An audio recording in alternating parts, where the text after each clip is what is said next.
Hindi na mabubura pa ang dungis ng kanyang pagkatao. At nakakahiya yun. Lalo na kung malalaman ng mga kaibigan natin. Ninapapa. Kaya ang gusto ko, lumayo ka sa kanya. Ano? Gusto mong layuan ko ang sarili kong ina? Handog ng DZRH ang tula sa kanyang panahon. May mga taong nakagagawa ng mali dahil sa pagmamahal sa kanyang pamilya. Dapat ba itong suklian ng mali rin?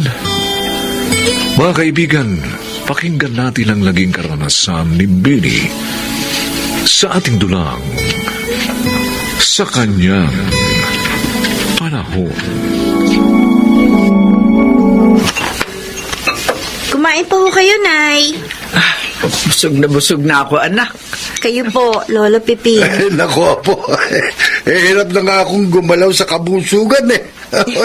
Ang dami mo kasing dinalang masasarap na pagkain. Celebration po natin ito. Dahil mula ngayon, makakasama na natin si Inay. Ba? Salamat, anak. Kahit nagkamali ako, hindi ka nagbago sa akin. Ako po ang dahilan kaya nyo nagawa yun, Nay. Kaya hindi po ako dapat na magbago sa inyo. Oo, baka magkaiyakan pa kayo, ha? Magiging malungkot itong celebration natin.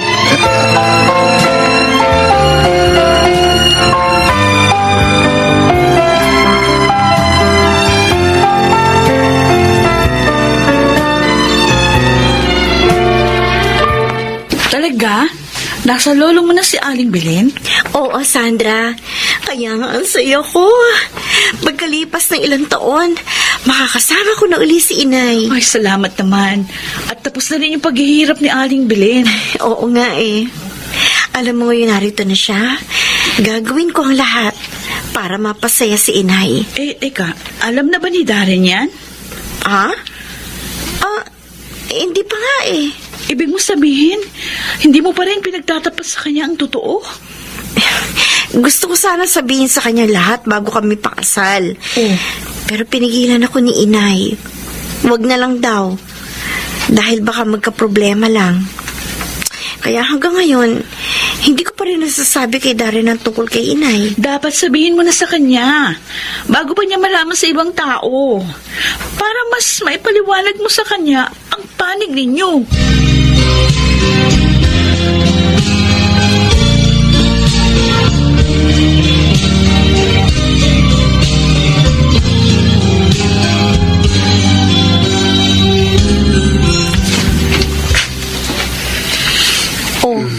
Bakit hindi ka pa nagbibihis, Darren? Hindi ka pa papasok sa office ngayon? Wala akong masyadong gagawin doon ngayon eh, kaya mamayang hapon na akong papasok. Baka hanapin ka ni Papa Delphine. Don't worry. Kahapon pa ako nagpaalam kay Papa. Okay. Mamaya nga pala, aalis ako. Saan ka pupunta? Kay Lola Piping. May mga dadalhin ako sa kanila. Sa kanila? May kasama ba siya doon? Meron, Darren. Ang nanay ko. Ano? Pero ang sabi mo sa akin, wala na rin siya katulad ng yung tatay. Dahil yun ang gusto niya. Ayaw niya magka-problema ako sa relasyon natin. Pero ngayon, kailangan malaman mo ng lahat. Ang totoo. Anong totoo? At saka nasaan siya? Hindi ko rin siya nakita nung dinadalaw kita ka na Lolo Piping. Dahil wala siya doon. Nasaan nga siya?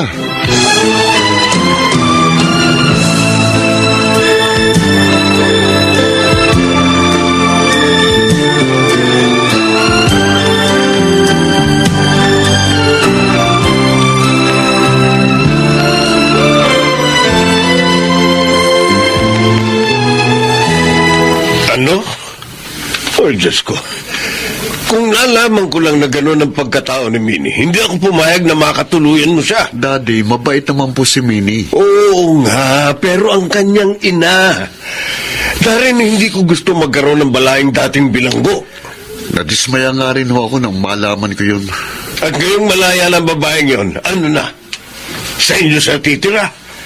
Ay naku, Darren, huwag kang papayag. Naintindihan mo? Huwag! Paano kung hingin po yun sa akin ni Minnie? Ikaw ang lalaki. Kaya ikaw ang dapat masunod.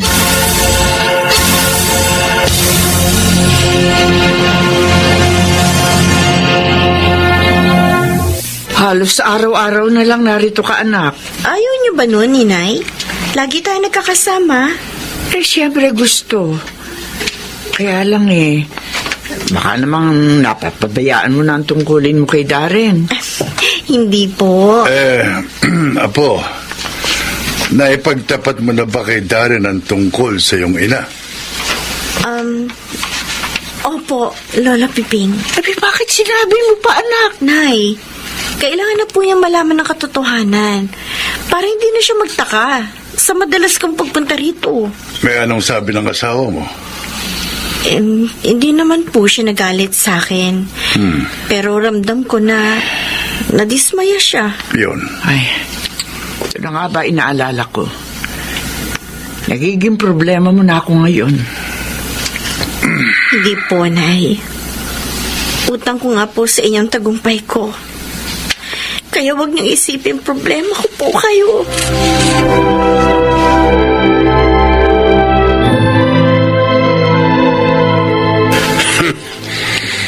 Ngayon, madalas siya kinabalaing Piping dahil sa kanyang ina. Opo, Papa. Nainis nga ako eh. O di pigilan mo siya. Lagi niyang sinasabi, tinutulungan niyang kanyang ina. Ayos din naman ng babaeng yun, ano? At sa'yo pa kumukuha ng perang ibinibigay sa bilanggo niyang ina. Hindi naman po, Pa. Dahil kumikita naman siya sa online business niya. Ang ikinaiinis ko po, yung nahahating panahon niya sa akin at sa nanay niya. Kung ayaw mo sa ginagawa niya, patigilin mo siya.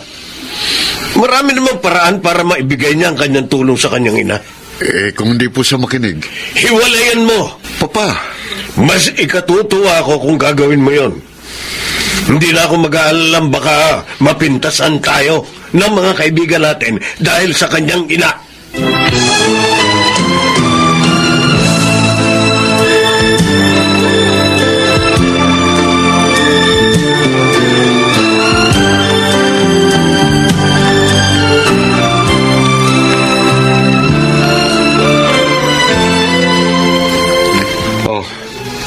galing ka na naman sa nanay mo, kaya ka ginabi. Pasensya ka na, Darren. Ipinasyal ko kasi si Inay at si Lolo. At malamang, kumain ka na rin kasabay nila. Oo. Pati tungkulin mo sa akin napapabayaan mo dahil sa nanay mo. Hindi naman totoo yan. Naasikaso ko lahat dito sa bahay, Pag bumaga, sabay din tayo mag-almusal. May mga pagkakataon nga na, hindi nga lang kita nasasabayan sa hapunan Kita dahil mo na. kasama ko si Inay. Ayoko nga ng ganun eh. Ang gusto ko, pag dumating ako rito, narito ka. Darren, bakit ka ba nagbago? Hindi ka naman dating ganyan, Itigil mo ng madalas mong pagpunta kina Lolo Piping, ha? Kung gusto mong tulungan ang nanay mo, padala mo na lang siya ng pera. Marami na mga paraan para magawa mo yon. Darren! Maraming taon kami nagkalayo ni Inay dahil sa kanyang pagkakakulong. Kaya ang gusto ko naman ngayon, makabawi sa kanya. Makasama siya. Huwag mo naman sana ipagkait yun. Bakit ka babawi sa kanya? Kasalanan niya kung bakit siya nakulong. Pusal siya eh. Nagbenta ng sabu. Mabuti nga nakulong siya. Panira siya sa buhay ng tao. Sinampal mo ko? Dahil hinahamak mo nanay ko. Oo, maaaring panira nga siya sa buhay ng iba. Pero Darren, hindi siya lubos na masama. Nagawa lang niya pasukin ang trabahong yon upang maitaguyod ako at mabigyan ng magandang kinabukasan. May kasalanan pa rin siya. Pinagbayaran niya na yon. Pinagdusahan. Hindi pa ba sapat yon? Hindi na mabubura pa ang dungis ng kanyang pagkatao. At nakakaya yun. Lalo na kung malalaman ng mga kaibigan natin, ninapa pa. Kaya ang gusto ko, lumayo ka sa kanya. Ano? Gusto mo layuan ko ang sarili kong ina? Para din sa atin ito. Kaya gusto kong gawin mo. Wala kang awa. Sarili mo lang ang iniisip mo. Nagdusa na nga nanay ko doon sa bilangguan. Pagdurusahin mo mo pa rin siya ngayong malaya na siya? Hindi ko gagawin ang iniuutos mo!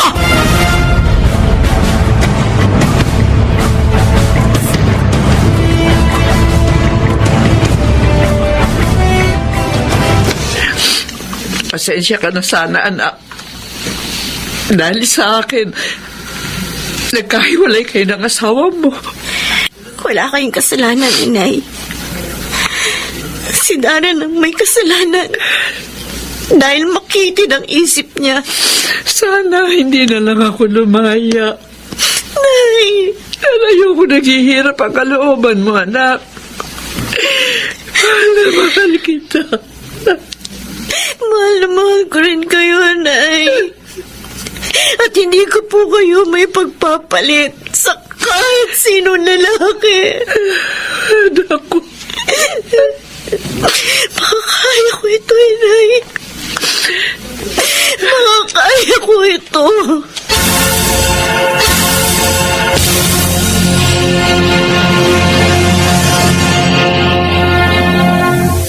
Hiwalay na pala kayo ng kaibigan ko?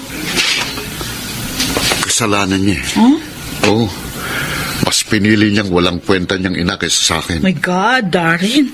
Bakit mo sinasabi yan sa babaeng nagbigay buhay sa iyong asawa? Kung wala si Aling Belen, hindi mo naman makikilala at mapapangasawa si Minnie.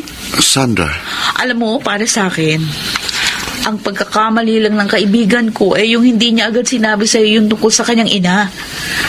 Dahil kung sinabi niya lang sana agad, mas nakapili sana siya ng lalaking mas maunawain at hindi yung lalaking mapanghatol sa kapwa. Nakala mo, hindi siya nagkasala.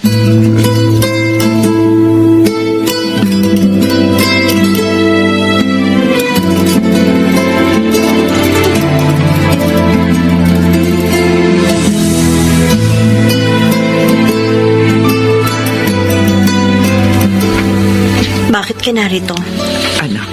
Anak, mag-usap sana kayo na maayos. kayo pong dalawa ni Mining nais kong makausap. Nanay Belen. Nagliwanag na pong isip ko. Patawarin niyo sana ako sa mga ginawa ko. Dati, wala kang alalahanin sa akin. Wala akong galit sa'yo. Maraming salamat po.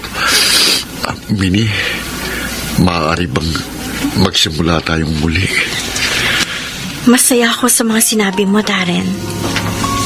Pero sana, hayaan mo muna makapag-isip ako at maghilom ang sugat na nilikha mo dito sa puso ko. Sige, payag ako.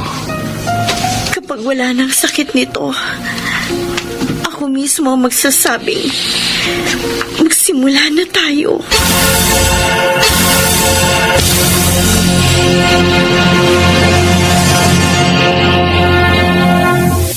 Kung matututo lamang magpatawad at umulawa ang tao, magiging payapa marahil ang mundo.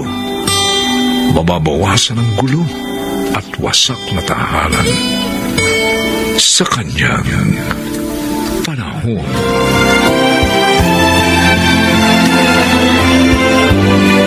Mga nagsiganap, Chiquit del Carmen Amor, Susan Robles, Bobby Cruz, Rosana Villegas, Phil Cruz, at Lionel Benjamin. Special Sound Effects, Jerry Mutiak. Technical Supervision, Eric Lucero at Bong Buyar. Musical Scoring, Buboy Salonga. Ang kasaysayang ito'y mula sa panulat ni Thelma Corporal Alcantara. At sa pinagsamang direksyon ng inyong lingkod, June Martin Legaspi at Bobby Cruz. Sa kanyang panahon.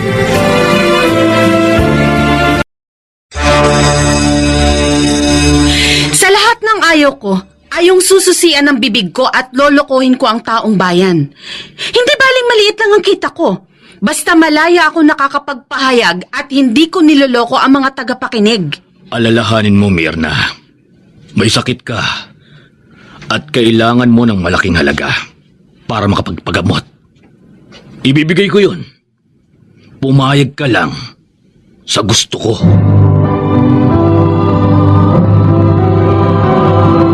Handog ng DZRH ang dula sa kanyang panahon. Hindi lang sa gawa nakikita ang katapatan ng isang tao. Nararamdaman din ito sa mga salitang namumutawi sa kanyang mga labi. Mga kaibigan, narito po ang naging karanasan ni Mirna sa ating dulang sa kanyang panahon. Mami, tayo lang po bang kakain? Oo, Cindy. May program pa kasi ang daddy mo sa station. O sige na, tawagin mo na ang Kuya Jun mo. Okay po. Nay, ipagsasando ko na po kayo ng... Bakit anak? Hawak mo na naman ang ulo mo. Sumasakit na naman po kasi. Ay, mano nga maupo ka na lang dyan. At ako na magsasandok ng pagkain. O ikaw naman kasi, para kang galit sa pahinga. Pagkatapos ng trabaho mo sa radyo, gawaing bahay naman ang inaasikaso mo. Ayoko po kasing magkulang sa trabaho ko. At syempre sa pamilya ko. Pero paminsan-minsan anak, mag-absent ka rin sa trabaho mo. Para makapagpahinga ka. At magpatingin ka na sa doktor. Mahal, ano ba yung mga damit na yan? Mga damit natin yan, mahal. Yung mga magaganda pa pero hindi na ginagamit. Isinama ko na sa mga nahingi ko sa mga kaibigan natin. Para ba yan sa gagawing paglingap sa summer ng estasyon natin? Gusto ko kasi bukod sa partisipasyon natin doon bilang mamamahayag, meron din tayong ipamimigay na tulong sa mga napinsala ng bagyo doon. Talagang bilib ako dito sa asawa ko. Walang kapaguran. Alam mo, masaya ako sa ginagawa ko. Oy, teka. Kumusta nga pala yung interview mo kay Sir Bonifacio? Ako, hindi siya dumating. Ha? Oo, na hindi pa lang nagpasabi na hindi siya sisipot. Ay, grabe naman siya. Isipin mo halos murahin na ako ng mga tagapakinig. Dahil hindi ko raw ipinarinig ang panig ni Bonifacio. Kaya, inimbitahan ko siya. Tapos i-Indianin lang pala niya ako. Wala siyang isang salita. Huwag ka nang magalit. Nakakainis Ganun talaga. Bahagi yun ng trabaho natin. Yung minsan, mai-Indian ka, mapagsasalitaan ng masakit ng ibang tagapakinig, at mapagbibintangan. Pero kailangan nating maging matatag at panindigan ang matapat na pamamahayag. Tama ka. Ang mahalaga ngayon, nalaman ng listeners na siyang hindi tumupad sa usapan. Oy, halika. Tulungan mo akong ayusin itong mga... Sige. Ang sakit ng ulo ko. Sumasakit na naman ang ulo mo. Oo, Edmar. Sabi ko naman kasi sa'yo magpatingin ka na Pagkatapos ng lingap natin sa Samar, talagang magpapacheck up na ako. Dapat lang. Ang tagal na yan Baka kung ano na yan. Apo, tapos mo na bang gawin ang mga assignment mo? Yes po, Lola Letty. O siya, sige, matulog ka na. Don't forget to pray, ha? Wait lang po, Lola. Can we call Daddy and Mommy first? Para po, makamusta natin sila? Okay, sige. Oh, heto na. Nagre-ring na. Hello, Nanay Letty? Ay, Edmar, ito kasing bunso nyo. Gustong kumustahin kayo ni Mirna. Pwede ba? Tatawag na lang ako dyan. Dadalhin ko po kasi si Mena sa ospital. Ano? Ay, bakit? Anong nangyari sa anak ko? Salamat po sa pagdalaw, Boss Tony. Mga tapat na empleyado namin kay ni Mirna, Edmar. Kaya naman concerned kami sa inyo. O kamusta siya? May resulta na ba mga examination? Meron na po, Boss. Ano raw ang sakit ni Mirna? Brain cancer po. Oh my God. Kawawa naman siya. Boss, kailangan daw siyang maopera na agad. Pero malaking halagang gugulin.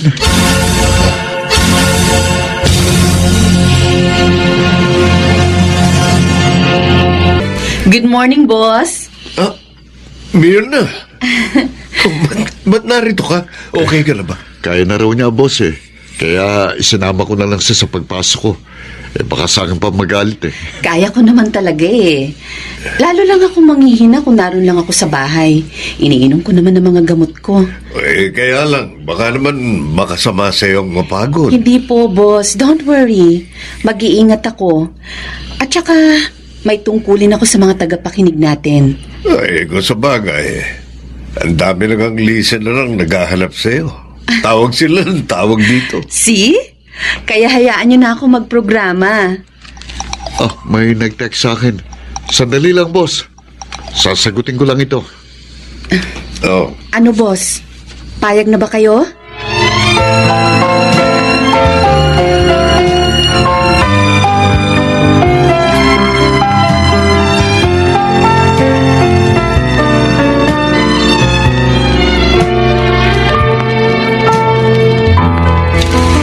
Kayo pala ang bisita ko, Mr. Saldivar. Greg na lang, Mirna. Masyado namang formal yung Mr. Greg Saldivar. Oh, okay. So, what can I do for you, Sir Greg? Dediretsahin na kita. Balak kong tumakbo sa darating na halalan. At gusto ko sana, ikaw ang maging public relation officer ko. Ho? Respetadong broadcaster ka. And I know, malaki ang may tutulong mo sa akin. At kapag tinanggap mo ang offer ko, triple ng kita mo rito ang ibibigay ko sa'yo. Maganda po ang alok nyo pero I'm sorry. I cannot accept it. What? Tinatanggihan mo ang offer ko? Mirna, para kang nagtampo sa bigas. Sa lahat po kasi ng ayoko, yung sususian ng bibig ko at lolokohin ko ang taong bayan. Hindi baling maliit lang ang kita ko. Basta malaya ako nakakapagpahayag at hindi ko niloloko ang mga tagapakinig. Alalahanin mo, Mirna. May sakit ka. At kailangan mo ng malaking halaga para makapagpagamot. Ibibigay ko yun. Pumayag ka lang sa gusto ko. Natutuwa ako at hindi ka nasilaw sa alok ni Greg, Mirna. Dahil mas mahalaga po sa akin ang trabaho ko dito, Boss Tony. Ang mapaglingkuran ng taong bayan sa pamamagitan ng tapat na pamamahayag. Ganon din po ang katwiran ko, boss. Ang ibig mo sabihin, Edmar? Inalok ka rin ni Mr. Saldivar? Hindi, mahal. Ang kalaban nating himpilan ang gustong kumuha sa akin. Sila yung nag-text sa akin ng isang araw. Ganun ba? Oo. Dodoblehin pang-araw nilang kita ko eh. Tanggapin ko lang ang alok nila. Hoy, salamat naman at hindi mo tinanggap, Edmar. Boss, pareho lang kami ng paniniwala ng asawa ko. Hindi baling maliit ang kita, basta't nabubuhay naman ang malaya at nakapaglilingkod ng tapat sa taong bayan. Mapalad ang himpilang ito sa pagkakaroon ng mga mamamahayag na tulad ninyong mag-asawa. Sana'y dumami pa mga gaya ninyo.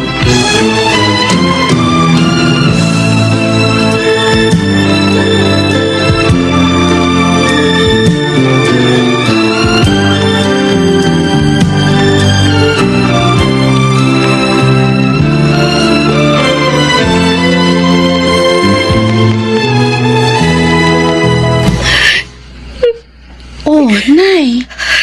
Bakit po kayo umiiyak? Nalulungkot lang ako, anak, at nag-aalala. Dahil hanggang ngayon hindi ka pa naooperahan.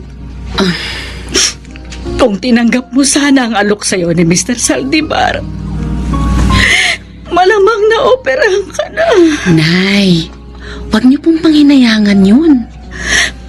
Ayoko kasing mawala ka sa akin, anak. Mahal kita. Kung talaga pong hanggang dito na lang ang buhay ko, wala naman po tayong magagawa, di po ba? Dahil pahiram lang po ng Diyos sa atin ang buhay na ito. Pero kung ipahihiram pa po niya ito sa akin, naniniwala po ako na magkakaroon ng daan upang magamot po ako.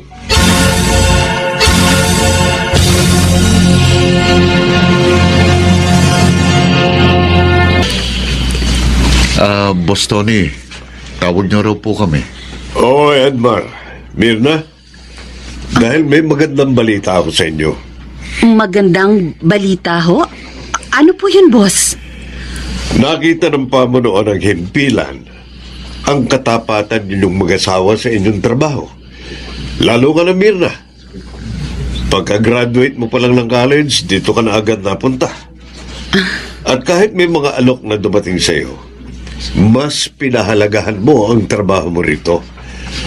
At dahil dyan, nagpasya ang pamunuan ng himpilan na sagutin ang lahat ng gastos sa iyong operasyon.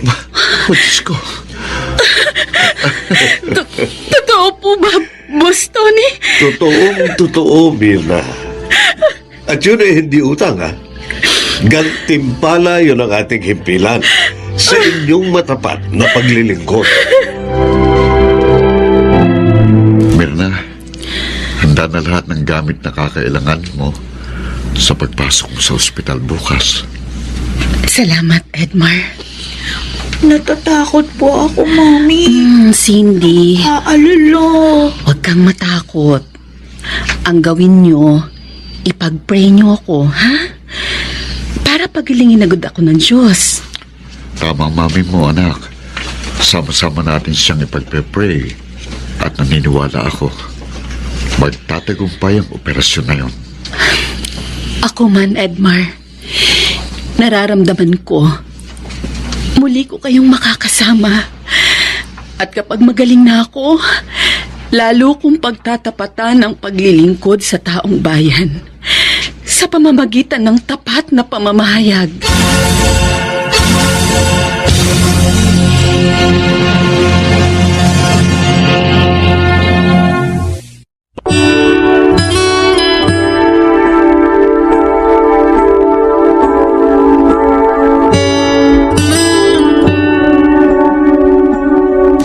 Hindi lingid sa Diyos ang katapatan ng tao.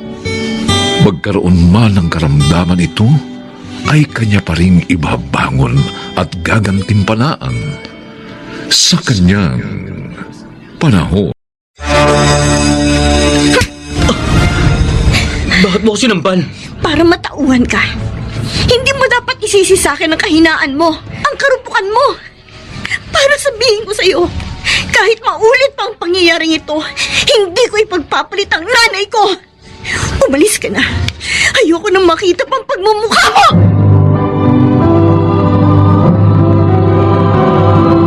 Handog ng DZRH ang dula sa kanyang panahon. May pagkakataon na ang tao ay kailangang pumili sa dalawa niyang mahal sa buhay kung sino sa kanila ang higit na nangangailangan sa kanyang pagmamahal. Ito ang naging karanasan ni Tina sa ating dunang sa kanyang panahon. Iyon ang kinalabasan ng pagsusuri ng doktor kay inay na magpa-second opinion ako para kay inay, Kuya Joel. Hindi. Si Inay. At sabi pa niya, maswerte na raw kung tumagal pa ng 6 na buwan si inay. Inay, bakit ngayon niyo lang sinabi to na may mabigat pala kayong sakit? Ayaw ko kasi kayong bigyan pa ng alalahanin, mga anak. Sinikap ko namang magamot ito. Pero lumala pa rin. Nay, ayaw naming mawala kayo. Ipagagamot pa rin namin kayo. Mga anak, tanggap ko na kung pagpapahingahin na ako ng Panginoong Diyos. Nay. Dahil napalaki ko na kayo ng maayos at may matatag na ring trabaho. Maiwan ko man kayo. Hindi na kayo magiging kawawa.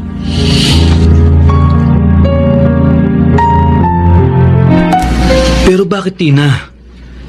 Ba't umaayaw ka na ngayon sa kasal natin? Hindi naman sa umaayaw ako, Andrew. Gusto ko lang ipagpaliban muna natin ang ating kasal. Total, wala pa naman tayo nasisimulang ihanda. Bakit nga nagbago ang isip mo? Gusto ko pa naman sana 3 months from now, pakasal na tayo. Hindi ko kaya yun, Andrew. May sakit si inay. May cancer siya sa matres. Ano? Si Aling Felisa? Oo.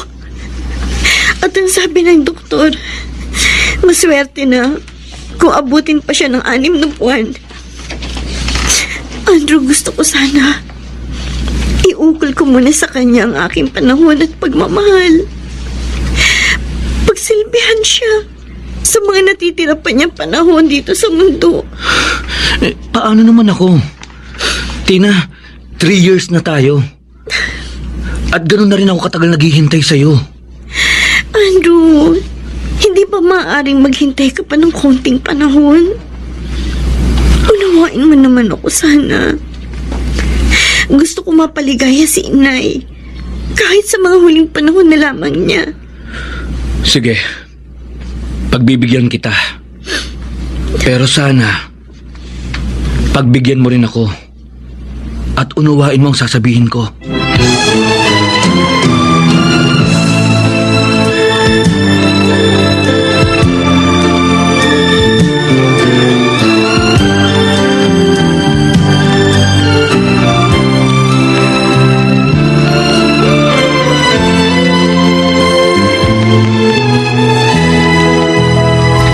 Tina, nagpunta tayo dito sa kantin para magmerienda. Dahil gutom na tayo, di ba? Agnes, Oh, bakit hindi mo ginagalaw yung pagkain mo? Matatapos na ako kumain. pasensya ka na. Bakit ba? Ilang araw ka nang matamlay? Dahil ba kay Andrew? Oo, Agnes. Hindi siya pumayag sa pakiusap mo? Nung una, ayaw niya. Pero pumayag din. Kaya lang, may hinihingi siyang kondisyon sa akin. Ano? Hiningan ka pa ng kondisyon? Malubahan na nga si Aling Felisa. Kaya nga nainis ako eh. Kaya pala, 1 linggo ko nang hindi nakikita na sinusundo ka. Ano namang kondisyon yun? Gusto niya, may mangyari na sa amin. Ha? Ano ba naman siya? Pati yun naisip pa niya. Gusto raw niya makatiyak na hindi na ako mawawala sa kanya. Ang selfish naman niya. Insecure pa. O, anong sabi mo? Siyempre, hindi ako pumayag. Dahil gusto ko, ikasal kami ng malinis ako. Kaya yun nagalit siya. At basta na lang umalis.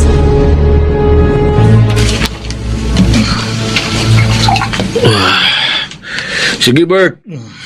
Uminom lang tayo ng uminom. Sky's the limit. Oh, sarap pala kapag di mo kasama yung syota mo, pare, ha?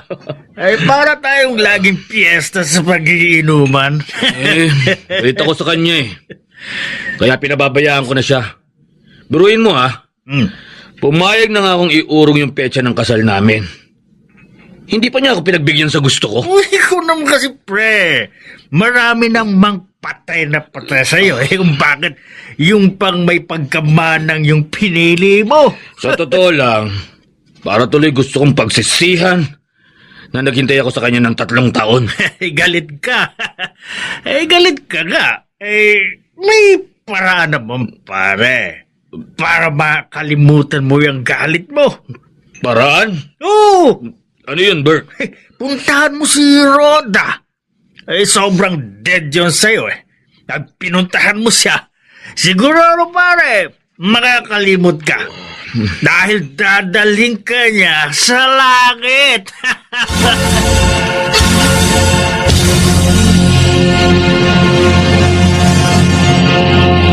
Hello, Agnes. Pasensya na, ha? Ngayon lang ako nakapag-return call sa'yo kasi tinapos ko pang linisan si Inay at painumin ng gamot. Okay lang yan, Tina. Naunawaan ko. Ano bang sasabihin mo? At ilang beses kang tumawag? Huwag kang mabibigla, ah. Oh, mukhang problema yan, ah. Ano ba yun? Si Andrew. Napikot. Ano? 2 weeks lang kami hindi nagkita. Nagpapikot na siya. Ang sama niya.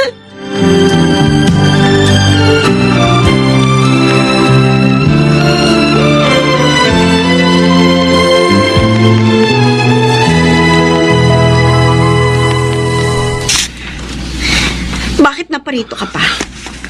May asawa ka na. Tina, mag-usap tayo. Hindi na, Andrew. Baka awayin pa ako ng Roda na yon. Napilitan lang naman ako pakasalan siya. Dahil sa takot ko sa parents niya. Kung hindi mo siya pinakialaman, wala kang katatakutan. Tina, handa ko siyang iwan. Lumayo tayo. Magsama. Gusto mo pa akong gawing kabit. Ikaw lang talaga ang mahal ko. Kaya lang, ikaw kasi, hindi mo man lang ako pinagbigyan. Bakit mo ko sinampal? Para matauhan ka. Hindi mo dapat isisi sa akin ang kahinaan mo. Ang karumpukan mo.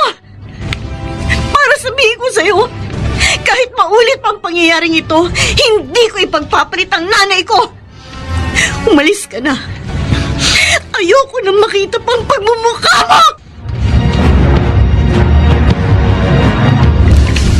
Tina. Joel. Inay, narito po kami.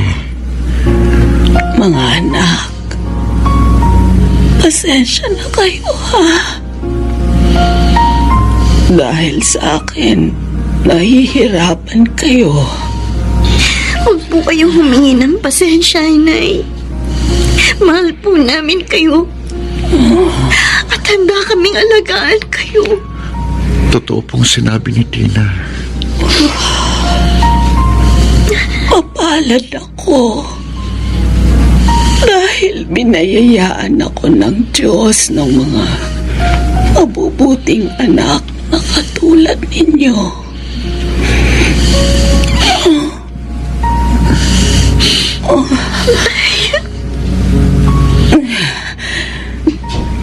Bago ko umalis, ipakikiusap ko sa Diyos na bigyan niya kayo ng magandang kapalaran. Dahil mga mabubuting anak kayo. Ay, huwag niyo po sabihin yan. Hindi kayo mawawala. Kailangan pa po namin kayo, Inay.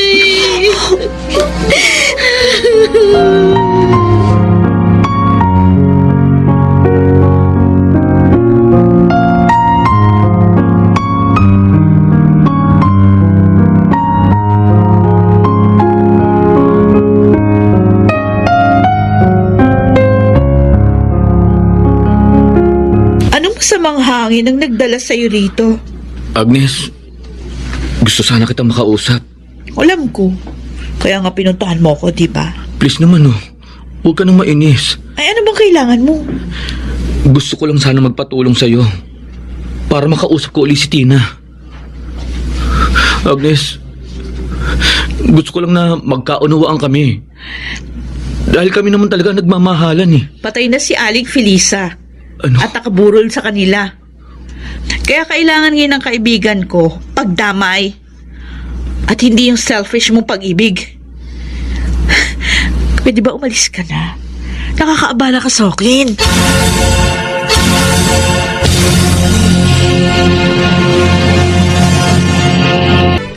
Nakikiramay ako, Tina.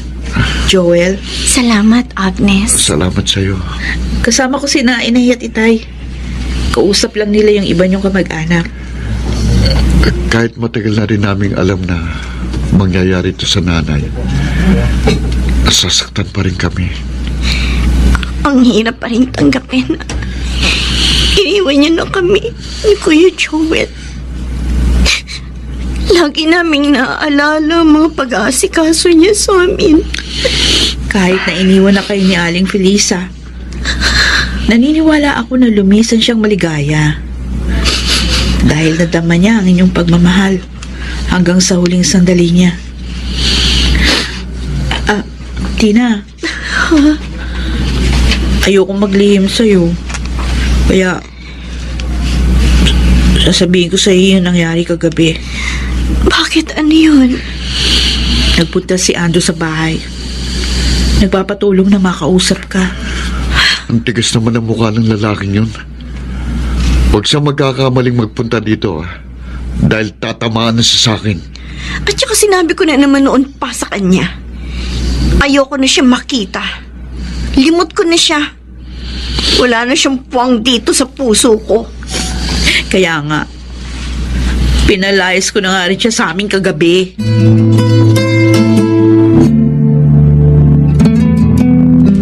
Mukhang handa ng lahat ang dadalhin mo sa pag-alis mo, Buo na ba talagang pasya mo?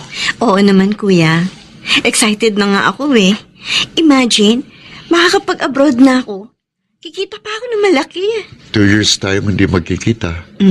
Pwede naman tayong laging mag-video call, kuya. Oo nga, no? Dahil high-tech na ngayon. Mag-iingat ka sa bansang pupuntahan mo, Huwag mong pababayaan ang sarili mo. Oo, kuya. At huwag mong kalilimutang gawin ang pinakabili ni Inay sa atin. Oo, ang laging dumalangin sa Panginoong Diyos Yun. sa lahat ng sitwasyon natin sa buhay upang lagi tayong gabayan sa habang buhay.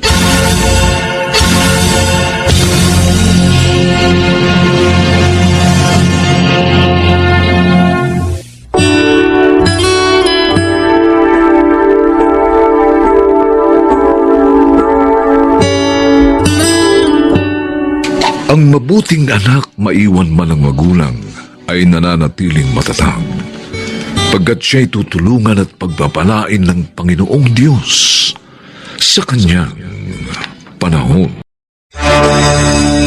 Inay, pagtatrabahuin niyo ako sa ibang bansa, wala naman po akong alam na mapapasukan doon. Kung hindi ka pakakasal kay Temyong, ipapasok kita ng DH agency na kakilala ko para mapaghinhawa mo naman kami.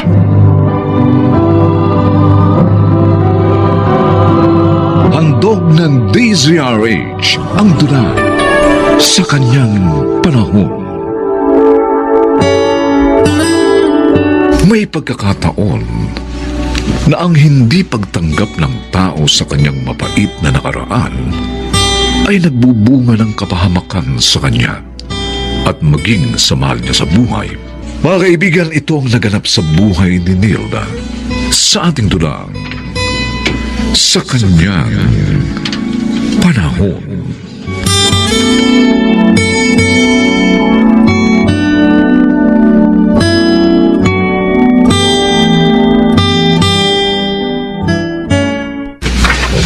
Malapit na akong makatapos sa pamamalansya. Magpapahinga muna ako bago ko asikasuhin yung iba pang dapat na linisin dito sa bahay. Ate Nilda, lansyahin mo nga itong isusot ko mamaya. May lakad ako eh. Oh, hindi naman gusto siya Baka nasagi lang yan sa hangir kaya may konting gusot. Eh, ayaw ko nga ng may gusot. Kahit konti. Kaya plansyahin mo na. Arnold, kung kailan matatapos na ako, tsaka ka naman nagbibigay ng dagdag na trabaho. Nagre-reklamo ka ba? Sige, huwag mong gawin. Isusumbong naman kita kay Inay pagdating niya.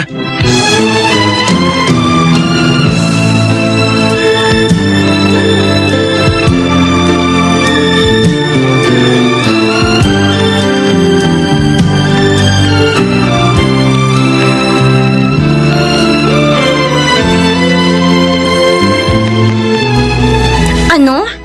Mag-overtime ka na naman, Nilda? Sayang din kasi yung dagdag na kita, Edith. Kailangan ni na ina yun. Yan na naman ang narinig ko sa'yo. Sila na lang ba ang iisipin mo? tignan mo nga yung sarili mo. Dalaga ka ha. Pero bihirang-bihira ka makabili ng mga bagay na gusto mo. Gaya ng mga damit, sapatos na kailangan mo. Talagang ganun. Ako lang ang nagtatrabaho sa aming tatlo. At ako pa yung nagpapaaral kay Arnold. Oh, tapos, sub-sub ka na naman sa trabaho. Inaalila ka pa nila. Edith, Pasensya na ha. Hindi ko gustong sakta ng feelings mo. Nasabi ko lang yung matagal ko nang napapansin. Mula pa na maging magkaibigan tayo. Edith, Parang hindi ka mahal ni Aling Anita. Buti nga nung boy pang stepfather mo eh. Natapos mo high school. Pero buhat nung pumanaw siya, lalo ka pang naghirap sa nanay mo. hindi ako nagsasawang idalangin sa Diyos na magbago rin sa akin si Inay. Kaya nga bilib ako sa iyo eh. Kung ako ang napunta sa katayuan mo, matagal na akong lumayas dyan. Ano ka mo, Apo? Buntis na ang nobya mo. Opo, Lolo Masyong. Ano ka ba naman, anak? Bah. Papaano? Sa halip kasi pag-aaral yung asikasuhin mo, pakikipag-date ang ginawa mo. Nay, huwag niyo na akong sermonan. Kailangan ko pong pakasalan si Ellen. Baka patayin ako ng tatay niyang pulis pag hindi ko ginawa yun. Ano? At pulis pa palang ama niya. Opo. Naku, wala ka na talagang kawala. Sayang ang pag-aaral mo. Tiyak na malulungkot at masasaktan ang ate Nilda mo. Dahil siya nagpapaaral sa'yo. Baka magalit pa yon. Wala naman siyang karapatang magalit, Itay. Ha? Dahil hindi naman siya magulang ni Arnold. Ate lang siya, no? Hindi mo may alis yun sa panganay mong anak, Anita. Nagpapakahirap siya upang mapagtapos si Arnold. Pagkatapos ganito lang palang mangyayari. Lolo, Inay, huwag na kayong magtalo. Eh, Pag-usapan na lang natin ang gagawin nating pamamanhikan sa kanila. Siya. Sige. Ano pa nga ba magagawa natin? Kesa naman may mangyari pang masama sa'yo. teka, saan kayo kukuha ng pampakasal sa kanila? Kay Nilda ho. Siya may trabaho eh. Naku, kawawang Nilda. Lahat na lang ng bigat sa kanya mo ipinapapasan. Itay, baka naman ho na nililimutan nyo. Ha? Ako po ang unang nagpasa ng bigat. Maipanganak lang siya. Kaya tama lang ho, na siya naman ang bumalikat sa amin.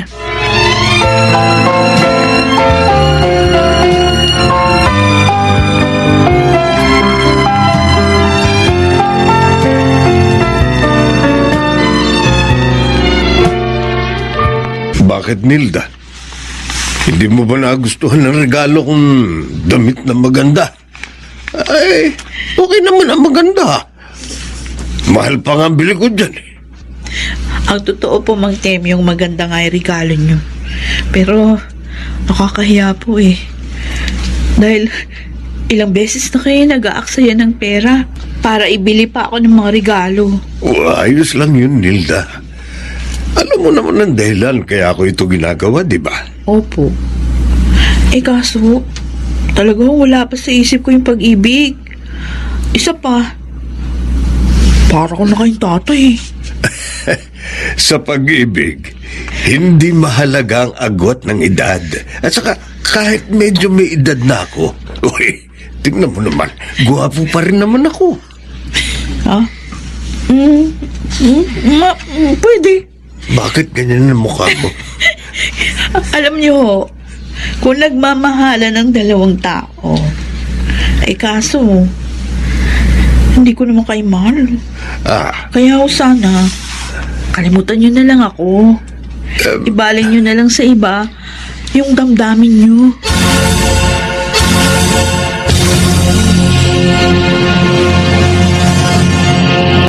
Yun ang sinabi ni Nilda, Anita.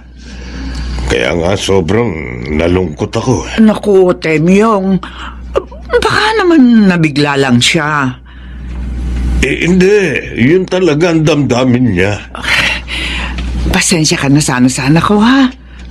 Minsan kasi may pagkatanga yun eh. Grasya na lumalapit, pinalalagpas pa. Kaya ko siyang pagpasensyahan dahil mahal kong anak mo. Kaya nga sa'yo ako lumapit eh. Tama. Tama yung ginawa mo. Dahil ako ang talagang makatutulong sa'yo. Ako salamat, Anita. At kapag nagawa mo naman yan, lahat ng gusto mo, ibibigay ko.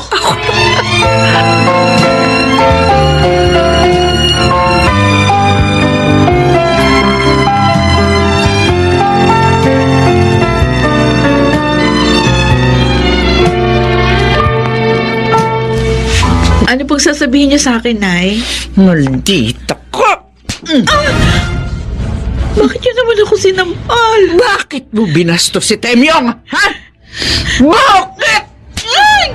Tama na po, Nay! Hindi ko naman siya binastos. Anong hindi? Maayos ko naman po sinabi sa kanya yung nararamdaman ko. Para na hindi na siya umasa. Gaga! Biyaya na yung lumalapit sa'yo, tinatapon mo pa? Mayaman si Temyong! Mahahango ka niya sa kahirapan at maging kami! Ayoko sa kanya. Hindi ko ayaw naman mo? siya mahal. Beste pagmamahal yan! Hindi mo naman maibibili ng panglamon yan! Ikaw, makinig ka! Magpapakasal ka sa kanya o mag-a-abroad ka? Ha? Pagtatrabahuin niyo ako sa ibang bansa? Ano sa manon? Wala naman ho akong alam na mapapasukan doon. Kung hindi ka pakakasal kay Temyong, ipapasok ng DH agency ng kakilala ko para mapaginhawa mo naman kami. Si Aling Anita naman? Walang kamala-malasakit sa'yo. Dahil lang ayaw mong pakasal sa isang lalaking para mo ng ama, gusto naman itapon ka sa abroad? Guminawa lang sila ng kapatid mo? Hirap na nga ako, Edis. Lahat naman ginawa ko para mahalin ni Inay. Pero bigo pa rin ako. Pinagbabayad niya pa rin ako sa kasalanan na hindi naman ako ang may gawa. Ha? Anong ibig mo sabihin? Ang tatay ko yung first love ni Inay. Pero nung mabuntis siya ni Itay, bigla na lang daw nawala ang itay ko. At sa'yo'y binubuhos ng nanay mo ang galit niya sa tatay mo? Oo. Noong una tinitiis ko lang. Pero ngayon hindi ko na kaya, Edith. O, edi iwan mo na sila. Para matutong magbanat ng buto si Arnold. Hindi yung may asawa na't lahat, asa pa rin sa'yo. Baka iskandalhin ako ni Inay sa pabrika. Ay, naku, huwag kang mag-alala. May alam akong pwede mong pasukan. Tutulungan kita.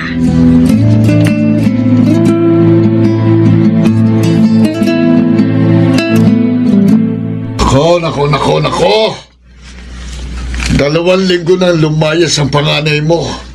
Hindi mo man lang hinahanap, Anita. Bakit ko siya hanapin? Kusa siyang umalis, pues, kusa rin siyang babalik. Wala ka ba talagang pagmamahal sa anak mo? Ikaw naman ang may kasalanan, kaya niya kayo iniwan. Ang sabihin niyo, wala ho siyang kwentang anak. Ano? Hindi na niya iniisip ang kanyang obligasyon sa amin. Inay, tingin ko po tama si Lolo eh. Ha? Kung hindi nyo pinilit si ate sa gusto nyong mangyari, hindi siya aalis. Hindi tayo mahihirapan ng ganito. At saka wala siyang obligasyon sa inyo. Dahil hindi naman kayo inutil. Malakas pa kayo. At kaya niyo pang magtrabaho. Pwede ho ba huwag niyo nang kampihan ng babaeng yun? Naku, makikita niyo. Pagkatapos ko siyang isumpa, nakaluhod siyang babalik sa bahay na ito. Hoy, Anita, itigil mo yan, ha? Baka ikaw ang makarma sa gagawin mo.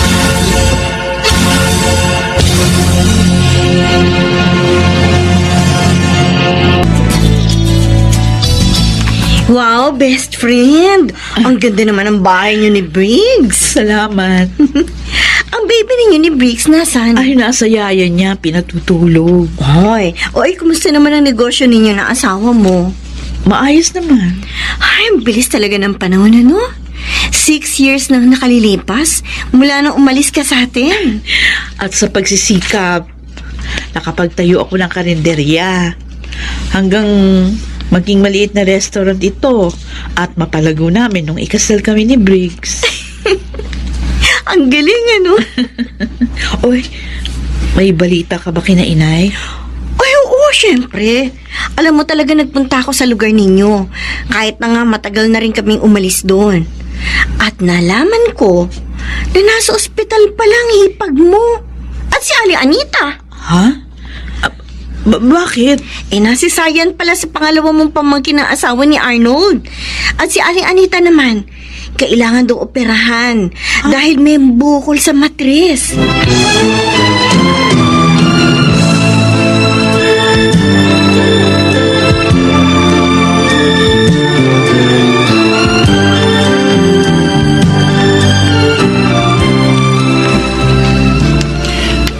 Makakauwi na ako, anak. Hindi lang po kayo, inay. Maging ang asawa ko. Ang ibig bang sabihin, mayroong nagbayad ng bill namin? Opo. Pero malaking halaga yun na. Sinong may mabuting puso ang tumulong sa atin? Sabi po ng doktor, darating daw po siya ngayon. Oh, may pumasok. Kumusta po kayo, Nay? Arnold? Ate Nilda? Hilda! Ako nga po, Nay. Ikaw mo nagbayad ng bill namin? Opo. Patawad po dahil iniwan ko kayo noon. Kasi hindi ko po talaga kaya. Kami ang patawarin.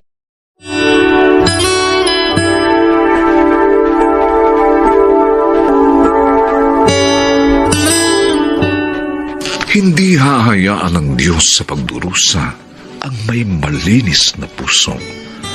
Wawakasan niya ang kalumbayan nito. Sa kanyang mga nagsiganap, Rosana Villegas, Susan Robles, Alan Ortega, Chiquit del Carmen Amor, Lionel Benjamin, at Phil Cruz. Special sound effects, Jerry Mutia. Technical supervision, Eric Lucero at Bong Muyar. Musical scoring, Buboy Salonga.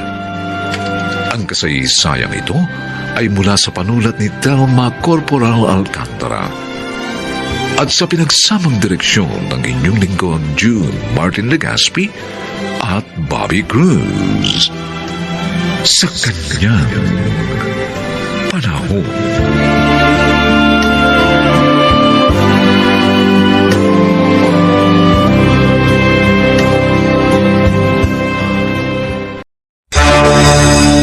Masama pa rin ang pinasok mong trabaho. Bilib pa naman kami sa'yo. Yung pala masama kang babae. Masama!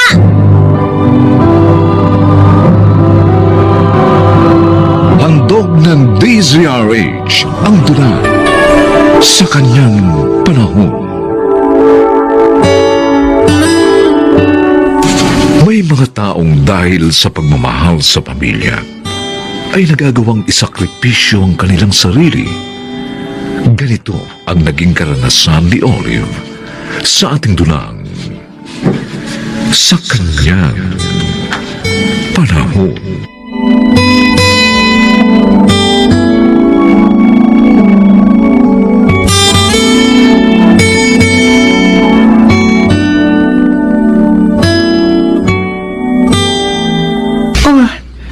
Kumusta na si Mang Nato, Olive?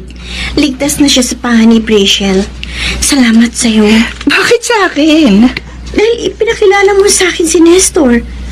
Kaya nagustuhan niya ako at tinulungan. Ay naku, bruha ka. Ikaw ang nagsakripisyo, no? Kaya wala kang utang na loob sa akin. Buti, hindi nagtanong si Glenn kung saan galing yung perang ginagastos mo. Ay naku, nagtanong si Myla. Sinabi ko na lang na pinautang mo ko. At babayaran ko sa'yo ng unti-unti kada sweldo ko. Ang galing talaga ng kaibigan ko. Naging bida tuloy ako.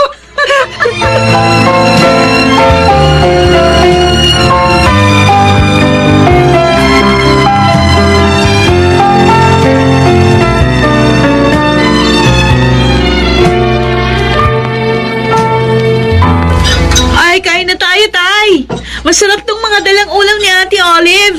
Oo nga, Itay. Siguradong marami tayong makakain. Nasaan bang ate ninyo at nang makasabay na natin kumain? Kumain na raw po siya, Itay. Magpapahinga na lang daw po siya. Kasi masakit po ang ulo niya. Ang bait talaga ng ate ninyo. Lagi tayong naaalala. Ay, ako totoo po yan, Tay. Binigay na nga niya yung 1 week allowance namin ni Kuya Glenn eh. Oh, Para daw kahit mawalan siya ng pera, naulan niya ng bigay para sa amin. kaya kayong dalawa ha. Huwag niyong pasasamayin ang loob ng ate niyo. Mag-aral kayong mabuti. At huwag niyo siyang bibiguin. 2 weeks tayong mawawala? Bakit? Saan tayo pupunta? O hindi sa Baguio at sa Boracay, dear. Doon tayo magre-relax. Ganun ba? Oh, bakit parang nalungkot ka? Hindi ka ba natutuwa na makakapasyal ka? Bibili kita doon ng mga gamit mo. Pati pamilya mo. Ipamimili din natin para may pasalubong ka sa kanila. Masaya naman ako na makakarating ako doon. Kaya lang, iniisip ko kasi kung anong sasabihin ko sa kanila. Alam mo naman na lihim sa kanilang tunay kong trabaho. Pati na yung relasyon natin. Yun lang pala eh. Madali lang yan. Sabihin mo, isinasama ka ng boss mo para ipromote ang mga produkto ng kumpanya niya sa probinsya. Wow! Bongga ka talaga, girl. Ang gaganda ng mga damit at alahas na ibinibigay sa ni Nestor. Ang swerte mo talaga. Ay, ewan ko ba kung swerte nga matatawag ito. Bakit yung ganyan ang sinabi mo? Kasi alam ko namang mali ang pakikipagrelasyon ko sa kanya. Ginagawa ko lang ito upang matulungan ang pamilyang kumupkup sa akin at nagmahal. Kaya nga bilib ako sa'yo, Olive eh. Hindi lahat makakaya yung sakripisyong ginawa mo. Lalo na hindi mo naman kadugusin namang nato. Inampung ka lang nila nung maulila ka. Pero kahit ganun, tinrato nila ako ng mabuti at minahal. Sana lang kung dumating ang panahon na malaman ni na tatay nato ang lahat. Sana maunawaan nila ako at mapatawad.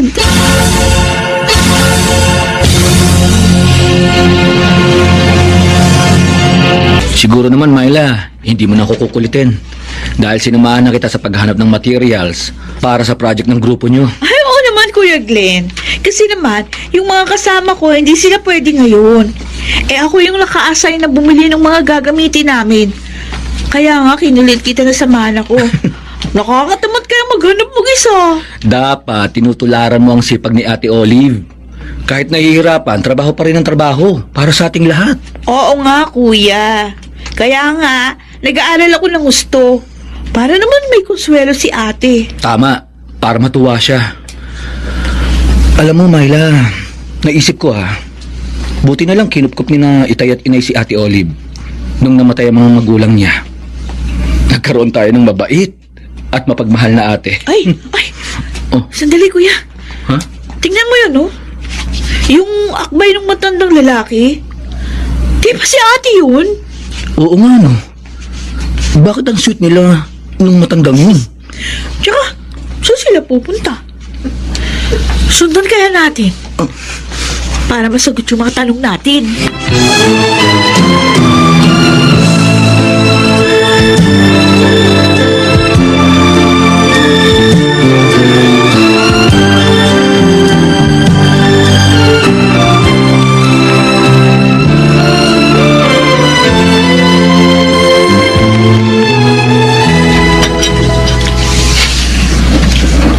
Ayaw namin kumain. Oh, himala. Ayaw niyong kumain kahit paborito niyong ulam ang dala ko? Wala kaming gana. Glenn, Myla, may problema ba kayo? Kasi hindi naman kayo ganyan dati. Ikaw ang problema namin, ate. Ha? Nagsinungaling ka sa amin. Ano? Hindi kita maintindihan, Myla. Akala namin promo girl ka sa isang malaking kumpanya. Na malinis ang trabaho mo. Oh, Yun pala. May sugar daddy ka?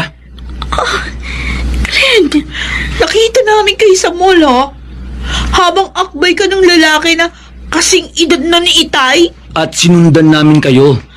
Nakita namin ang lahat. Kaya hindi ka na makapaglilihim pa.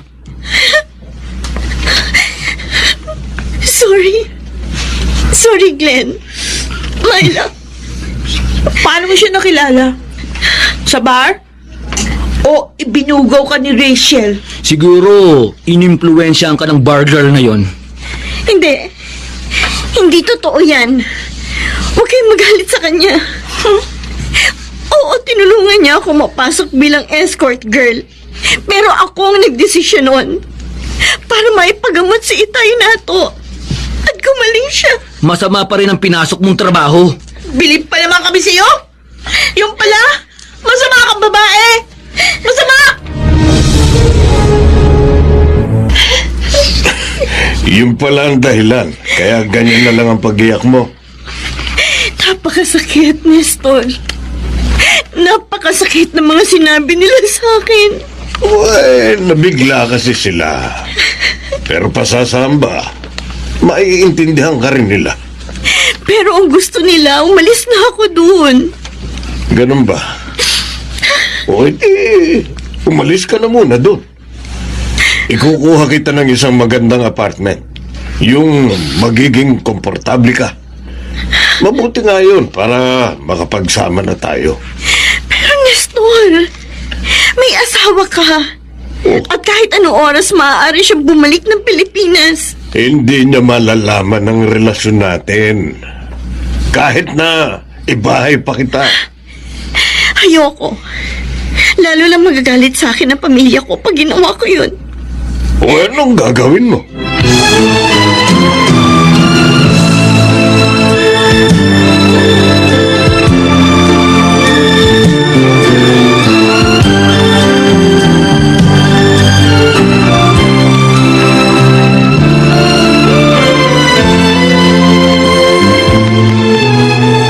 Mga anak, pwede ba tayong mag-usap Tungkol po saan, Itay?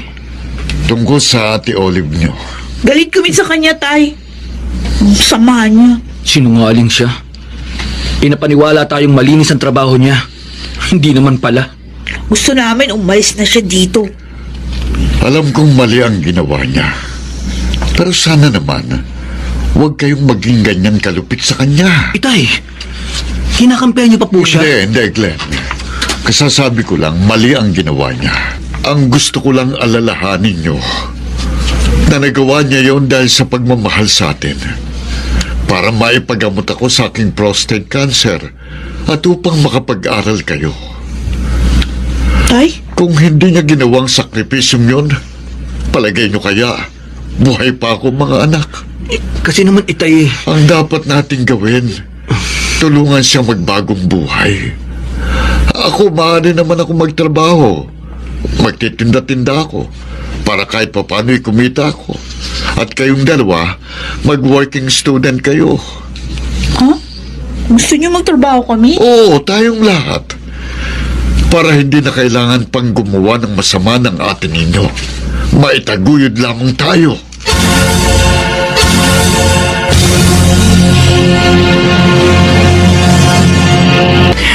Oh, best friend, ito magiging kwarto mo paglipat mo rito sa bahay ko. Nilinis ko na to. Salamat, Rachel. Isa ka talagang tunay na kaibigan. Eh, talaga bang tuloy na yung pag-alis mo kina Mang Nato? Oo. Hindi pa rin ako kinakausap ni Glenn eh. Galit pa rin sila sa akin. Si Tatay Nato lang ang kumakausap sa akin. Dahil yun sa nauunawaan ka niya. Mahal ko sila, Rachel. Itinuring ko na silang pamilya ko. At napakasakit sa loob ko. Ang gagawin kong pag-alis doon. Ay, sana naman mabuksan na isip niya na Glenn at Myla. Maunawaan nilang labag talaga sa loob mo ang pagpasok sa trabahong yun. Tatay Nato, saan niyo po dadali ng mga balot at itlog na maalat na yan? Ito, ititinda ko sa harap ng bahay natin, anak. Ho? Bakit po? Para kahit papano, kumita ako. Makatulong sa mga gastusin dito sa bahay. Malakas na naman ako eh. Ikaw lang itong ayaw akong pagtrabahuin eh. At ako naman, ate, Oh, magtatrabaho na rin. Natanggap akong call center representative sa isang kumpanya na malapit lang sa school ko. pati ikaw? Magtatrabaho, Glenn? Oo, ate. Para hindi mo na problemahin ang pag-aaral ko. At na makatulong din ako sa mga gastusin dito. Ate, ako rin. May trabaho na. Natanggap akong encoder. Magtutulong-tulong kami, anak. Upang hindi mo na kailangang isakripisyo ang sarili mo. May taguyod lamang kami. Patay na po. Ate, sorry sa masasakit na sinabi namin sa iyo. Nabigla lang kami. Ngayon, nauunawaan ka na namin. Mahal na mahal ka namin, Ate Olive. Kaya gusto namin makapagbagong buhay ka. Sana sundin mo ang pakiusap namin.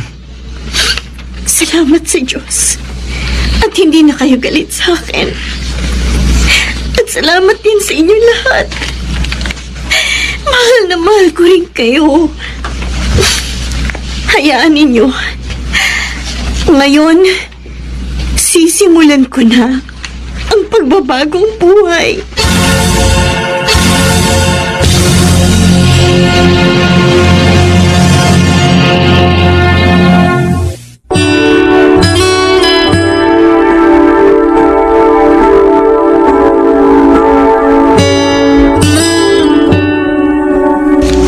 Huwag nating ipagkait ang ating pagmamahal sa taong nagsisisi at nagbabago.